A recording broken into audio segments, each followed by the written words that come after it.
It's just religion.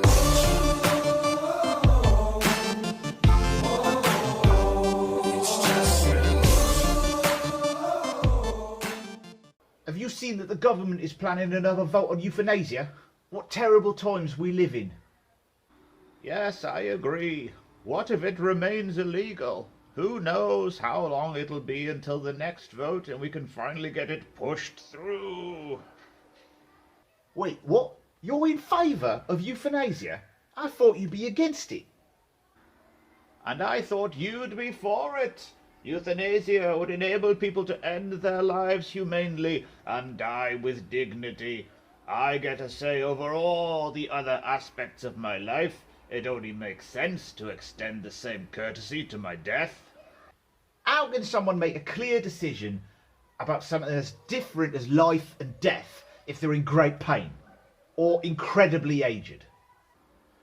Careful now, young'un.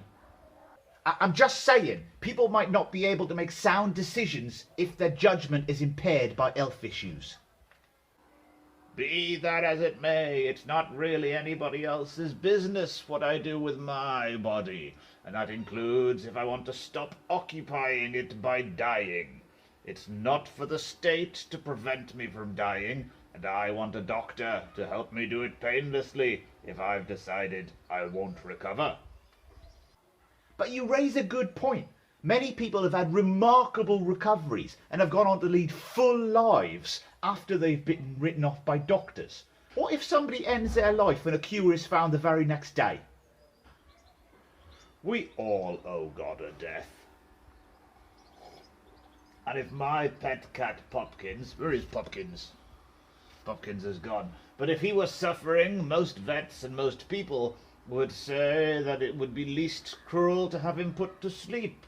But if I was suffering, I can't have that same treatment.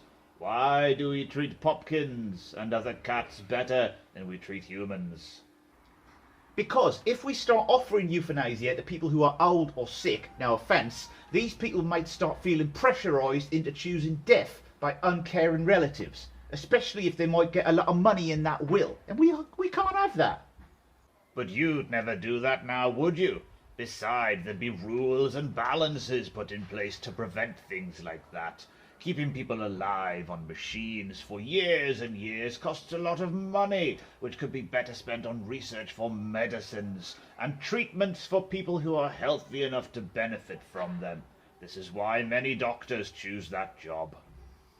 Well, I certainly wouldn't want no doctor saying to me, well, Mr. Peterson, we could give you some medicine or do an operation or we could just kill you.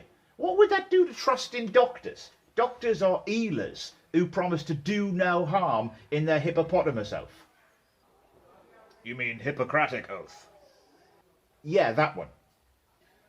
I'm more inclined to follow the words of Christ in John chapter 10, where he says that he came to offer life in all of its fullness. Living a life of pain doesn't sound like life in all its fullness. Going to heaven sounds a bit more like it.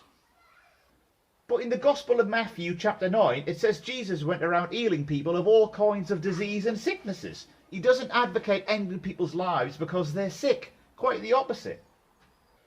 Well, I'm still not convinced. I think I'll go and play Xbox and watch TikTok for a while and think it over. Well, I'm going to sit quietly and do the crossword and have a nice cup of tea.